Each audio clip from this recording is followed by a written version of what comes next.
Real people, real opinions. Real Talk Radio. The multi-award winning Niall Boylan Show. Ireland's classic hits. We like a little bit of inspiration on a Monday evening here, and our next guest is going to provide that. I certainly hope so. I think we all need a bit of inspiration. Gerard Morgan is the author of a recently published book called Becoming Your Best Possible Self. His book was initially written as a legacy for his own two sons, and all the profits from the sale of the book will go to the charity Samaritans Ireland. Now, the book contains information on positive psychology and insights from experts. It is a journey to a personal transformation. And he joins me on the line. Good afternoon. Good evening to you, Gerard. How are you? Good evening, Niall. How are you too? Good. You know, I think we all want to be our best possible self, don't we? Well, we certainly make an attempt to be, but we're not always. So is there a kind of recipe to making it work? Well, look, it's not really a destination, if you know what I mean. It's an ongoing process, Niall, and I'm nearing 60 now myself. So I was 60 on Saturday, by the way, or Friday, should I say? Oh, well done. Yeah. Yeah. Do you feel any different, Niall? I just feel like I've made it. You know? Right, yeah.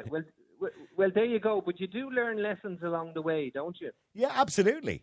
Absolutely. I actually said to somebody the other day, because people were coming on wishing me a happy birthday the other night on the air, and I said to people, I always remember, maybe I had a very negative view of life, but I always remember, like, when I got to 40, that's a kind of bit of a turning point, right?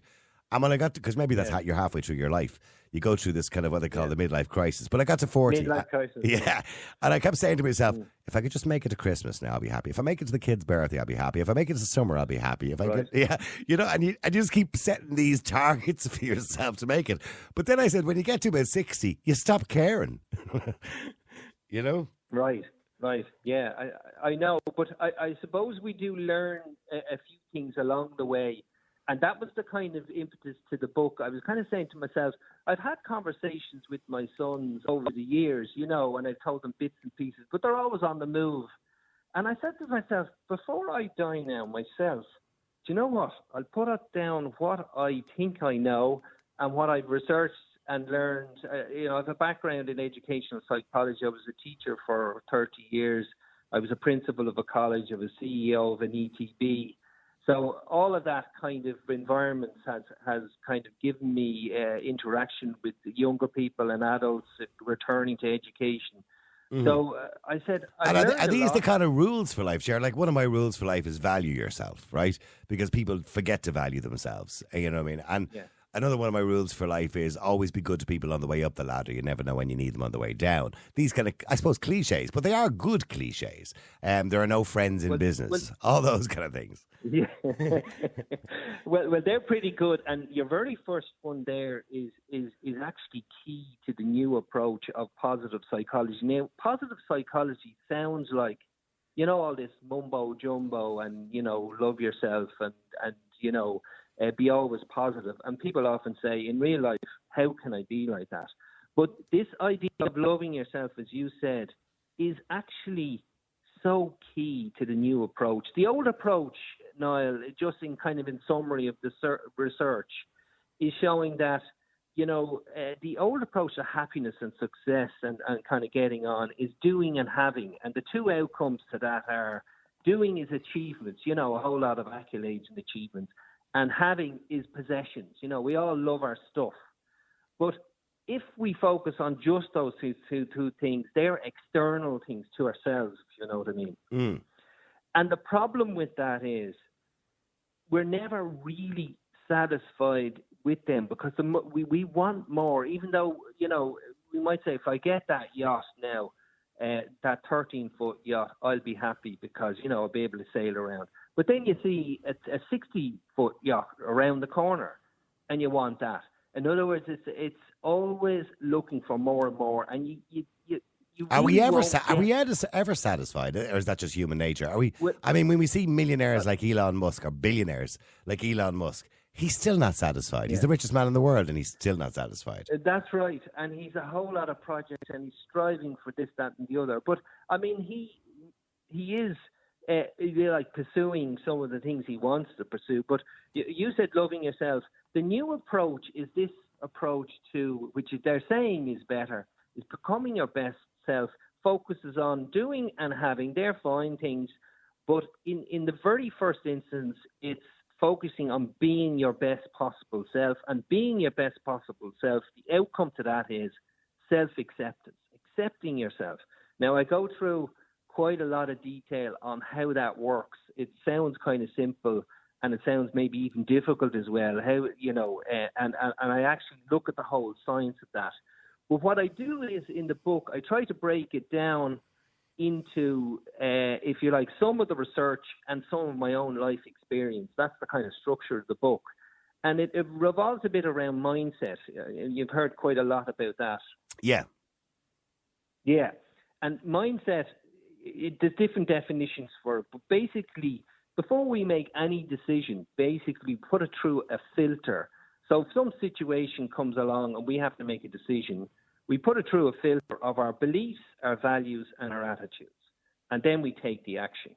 So if you have a negative, sorry for interrupting, but if you have a negative view of something, in other words, if you think something is going to fail, and let's say you're embarking on a project, and you think, oh, this is just not going to work, this is just not going to work. In other words, it most likely won't work because you don't have faith in it. In other words, if you have a more positive view, a positive view of yourself in achieving that goal, you have a better chance of things working for you. Is that kind of what you're saying? Well, that's absolutely. Take beliefs then. That those three things are key to the book, and I outline, in detail about beliefs. There's limiting beliefs and there's empowering beliefs. But the belief that you talked about is, as Henry Ford saying, thinking makes it so. So if you think it's not going to work, it probably won't work. If you think it possibly will work and you'll do everything to make it work, it may well work. So, your belief can go one way or the other. It can shape what actually happens. But a very interesting area, and it's something I haven't even done myself. In 60 years, someone asked me now, a few years ago, he said, what are your actual values? And I said, I value certain things like family and things like that, but I couldn't really kind of list them in detail, if you know what I mean. Yeah. And that's something that most people don't do. And should we? Is telling us we should, absolutely. Yeah, well, I have a list of values. I prioritise, rightly so. Family, okay, is the priority. And after that is my own health and their health, obviously, as well. And then after that is success. Now, and success to me is not money, by the way, can I just point out? Clearly wouldn't be, otherwise I'd be working in RTE. It's not for me as well. I'm writing a book, which is very unusual, Niall. Yeah, if it was money, I'd be working in RTE. I'm writing a book that doesn't have success money. I'm not looking for money either, So success to me is more important than the financial success, if you know what I mean. Just the success of achievement. Yes. I know what you mean, but you have some sense of your values, have you? Absolutely. I have a huge... now, this might sound egotistical, because I don't want to... I think there's a difference between egotistical and having confidence in yourself. I have a huge confidence in myself and my ability, but I'm not egotistical. And you're a very good presenter, in fairness to you. Thank you very much. But I think that people I work with, and I've worked with throughout the years, will say, in comparison to many people in media, because sometimes it's very difficult when you work in media, particularly if you're doing well, not to be egotistical. And I know plenty of people in media who are egotistical, but I don't think I am. Now, Jane is nodding her head to say, no, I'm definitely not. So that's good. I'm glad to see this. She's affirming that. Okay. So I think being in control, egotistical to some extent is you actually walk over people to get your success. You know what I mean? Yeah. That you don't bring other people along with you. And that wouldn't be you, Niall. I wouldn't damage anybody else's career to, gain in my career. I would never do that. And I know people have often said to me in the past, sometimes you have to be ruthless to be successful. But when we look at, say, the likes of Steve Jobs, for example, who was ruthless to be successful and treated people like dirt, I couldn't be like that. Yeah. And I think you're right. And the science tells you that you're right. Mm-hmm. But have you ever formally sat down and there's an exercise, I have it in the book, with there's at least 120 values, and you go through them and you tick them off, and you don't think about them too much, because if you think about them too much, you won't really. You go with your gut feeling on them. Okay, give us a few of them, Gerard. Give us a few of them, and I'll take them here for you. Okay. Now, for example, my ranks, and you rank them as well. That's a very difficult thing to do as well, Okay. when you rank things. But like my personal values at the moment are family and friends, well-being and health, and they're actually the same two you mentioned there. Yeah. Growth, which will be personal growth and development, caring, acceptance, fun and happiness. We all want a bit of fun in our lives. Commitment and the environment, I'm quite passionate about it as well. So I've listed all those. Yeah, well, things. the environment wouldn't be on my list. I'm sorry, Jane is laughing. No, Jane is laughing at me here. I'm not into the whole climate change thing. Pff, take it or leave it. So I mean, that's just maybe just I'm apathetic towards it. That's all. I understand, but there's a whole big science behind that as well. But so you list your values after a kind of a long, lengthy exercise. It only takes about an hour or two. And you have them there. And it just means if you align your life to your values, that's where the sweet spot is. They're saying so for example, if you were doing your to-do list, for tomorrow, and you're looking along the list and you're kind of saying there's very basic things we have to do on our to-do list. We have to put the bin out and we have to do all the cooking and dropping the kids and all the rest. They're all essential things. But say your other things on your to-do list, if you quickly look along your values and say they're not really anything to do with my values, or that thing there, going off, to some match tomorrow, and I look at along my values and I say, well, look, family's the most important. Maybe I should be calling to my mother, or do you know what I mean? Yeah. Or helping out something. I know they're having a problem in the family.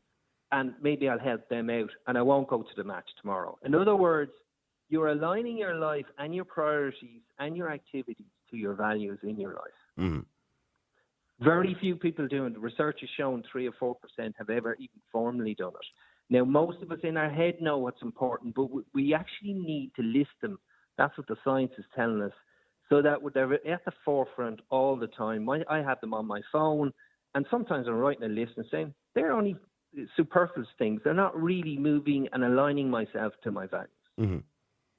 And do you think we're all capable of being better people or being our best possible self? Are we all capable of it? Or are there some people who are just lost causes? I'd never say that. And to some extent, I tell you why some people feel they're lost causes, Niall, is that often they're comparing themselves to some other people, okay? And they're saying, look what he's doing or she's doing, okay?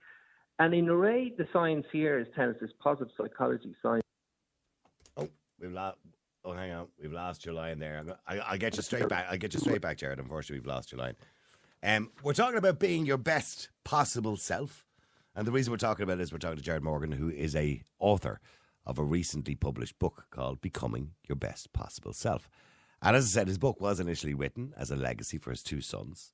But the profits of the sale of the book will go to the Samaritans Ireland to help other people, of course. And Gerard, by the way, has 2 books on the subject, and lecturing in high diploma in education students at Maynooth and university, by the way, during a 20-year period of management roles as a deputy principal and principal of a school. So the man knows exactly what he's talking about. He's also executive coaching and educational psychology background from the University College of Dublin and DIT. And basically, I suppose, what he's looking for or what he wants for everybody is to be the best possible self. And I think you all know exactly what that means, don't you? Because there are times in our lives when you do something and you think, I could have done that better. And he's right about the football game. You know what I mean? Rather than going to the football game, I probably should have spent time with the kids because, after all, I'm working all week. So you're working all week and you have a Saturday off. And rather than spending your time with your young kids and you're going to miss those milestones, you go to the pub with the lads, or you go out to a football game, or you watch something else, or you do something, which I kind of believe is selfish. That's why I was never a person who kind of went out with the lads to football games, as Gerard talks about, or I was never that kind of person. I would never have gone away on my own. Any spare time that I had, because I do work quite a lot, I would spend it with family, because to me, that is the most important thing. Now, obviously, work has to come first in certain circumstances because you have to make money to provide for said family as well. So, sorry, getting back to Gerard. I lost his line there for a second. Gerard, sorry about that. I do apologise. Okay, Niall, I thought you went very silent on me there. You were contemplating what I was saying about values. But, I was trying to explain to the listeners, when we talk about, prioritizing things, sometimes we want to prioritize certain things, but life just doesn't allow us to. For example, I gave an example. Sometimes you do have to prioritize your job over your family, because if you don't, you could lose the same job and not be able to provide for your family, to be prioritizing for your family. So in other words, you are doing it to prioritize your family. Do you understand the point I'm making? yes, but sometimes the fact that you were able to think that way, you're saying, well, look, my family is important, hence I have to do this job.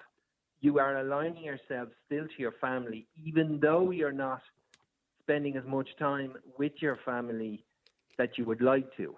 But you're still, in doing that job, you're aligning yourself to your priority. Yeah. Because if you weren't doing it, you wouldn't be providing for the family. Yeah, and that's a kind of man thing, isn't it? I hate to sound sexist on the air, right? But it is. I don't know whether it's in our DNA, and sadly, that's why we see so many men taking their lives when they, when they come to financial ruin. I mean, we men. I don't know whether it's in our DNA that we feel that we have to provide. Maybe it's a bit of a problem. I've always felt like that in my life, that I feel that I'm failing if I'm not providing. Yeah, that is an issue, and again, the psychology that goes deep into that, and it's the hunter-gatherer, if you like, going back to our past, and often men were, just purely from a physical point of view, they were the hunters and gatherers. So it's in our DNA, if you like, and it's there, but it's, people have flourished even though they weren't the main provider, and because of certain circumstances they can't be provider, and somebody else in the family picks up the slack. But it is difficult psychologically for men and for women, I'm sure, to if they're unemployed, for example, or whatever. Now, I mean, some people switch unemployment to I'm not unemployed. You reframe it. I'm not unemployed. I'm employed looking for employment. All right. Okay. And we're very, they reframe what their position is, rather than feeling, look, I'm not providing for my family. In fact, often the time, maybe they're lying in bed and feeling sorry for themselves, where in fact, if they were unemployed, they should be employed, finding the employment. And that means getting up now, means getting up at 8 o'clock, 7 o'clock in the morning and being first up and literally doing everything to try and get that employment. In relation to what we were talking about earlier, looking at it. The egotistical bit we were talking about earlier on, is there a fine line between being confident, which gets you, does well for you in life, and having faith in yourself, and being cocky? There's a fine line there, isn't there? There absolutely is, and the cocky side of it, to some extent, often means that they talk about in the psychology sometimes. You have people called go-getters and go-givers. Now, the go-getters will do anything and are very cocky and will do anything to get what they want at the expense of everyone else, Yeah. And that's when you're being cocky, and that's when you're being kind of egotistical and not taking into account other people's opinion. And, you're the only person in the room with an opinion. Mm-hmm. And that's what happens. That doesn't work well on this show, can I just point out? Yes, I wouldn't recommend that. And exactly. And you can hear it, and people get uncomfortable with it. Now, sometimes you have people who are extroverts naturally, and they're very confident, and it doesn't necessarily mean they're cocky. And in the Irish psyche, we're very quick to down somebody who's getting too uppity. Have you ever experienced that? But is that's almost like begrudgery, isn't it? It's like that very famous story that was told to me once about the Irish and the American walking down the road, and as they're walking down the road, they see these huge big gold gates, and they're looking through the gold gates, and there's a guy with a cigar in his mouth lying by the pool, and fancy blondes around him bringing him drinks and all sorts of things. And the American guy says, "See that guy? I'm going to be like him someday." And the Irish guy says, see him, I'm going to kill him someday. So it's that kind of Irish mentality of begrudgery. We don't like to see people doing too well, do we? Yeah. No, and the Americans are particularly good at it. You know, I mean, in America, you know, kids salute the flag every day from day one in school and in kindergarten school.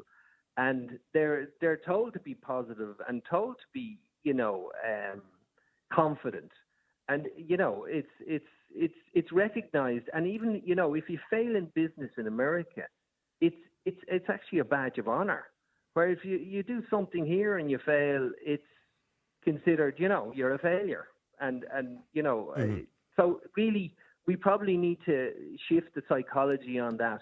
But being cocky isn't to be recommended. It often is a negative. I was going to say, where, you know, judging by what you've just said a minute ago, you've probably answered my question. Yeah, answer my question for me in relation to Irish people in general. I always get the feeling that Irish people are quite depressed all of the time.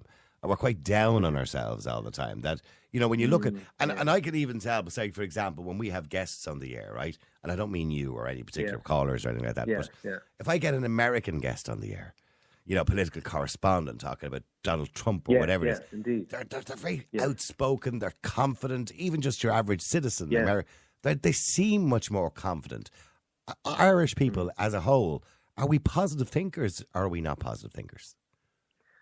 We could learn a lot from the Americans. Now, we don't want to turn into Americans. We have our own culture. But there's a man called Dr. Seligman is his name, and he's the father of positive psychology. And the positive psychology is not mumbo jumbo. It's actually scientifically proven, if you like, strategies. Now, I use a lot of them and mention a lot of that research in the book. And in a way, what the positive psychology is about is, you know, psychology to some extent traditionally looked at what was wrong with people, whereas positive psychology is looking at how people can flourish. It's a fascinating area. I've been studying it for 40 years. I have used it in my own life. It is useful. One of the things I look at, the kind of the last part of mindset I look at in the book is 50% of the book. It's attitude. Now, attitude is about approach. Now, some people say you've got an attitude. I don't really mean that. It's what your approach is to certain things that are definitely going to come up in your life. And these are the legacy items I wanted to teach my sons to read the book. Now, I've handed them the book, and I don't know if they're even going to read it, but at least I feel happy that I have. And is there exercises in the book? I mean, does the book go through kind of? Exercise. Yeah, okay. Every single attitude, say there's 20 attitudes in it, it's divided over 3 sections of attitudes, which are really, really important. There's attitudes to situations, you know, situations that happen in your life, attitudes to yourself. And you talked about self-love and self-acceptance. That's huge. And then the last one is attitudes to other people. Now, the big area that I've studied is this whole area of attitude to service, for example. Yeah. You know, your contribution to this world. Often people are very unhappy because they're saying, all I'm doing is working 9 to 5. I need to do this for the family. But we've all been given something. And really, by giving back, that's a huge part of life. Oh, no, I'm a firm believer in the world needs everybody, you know, and everybody plays a role. Yeah, we're all part of the jigsaw puzzle.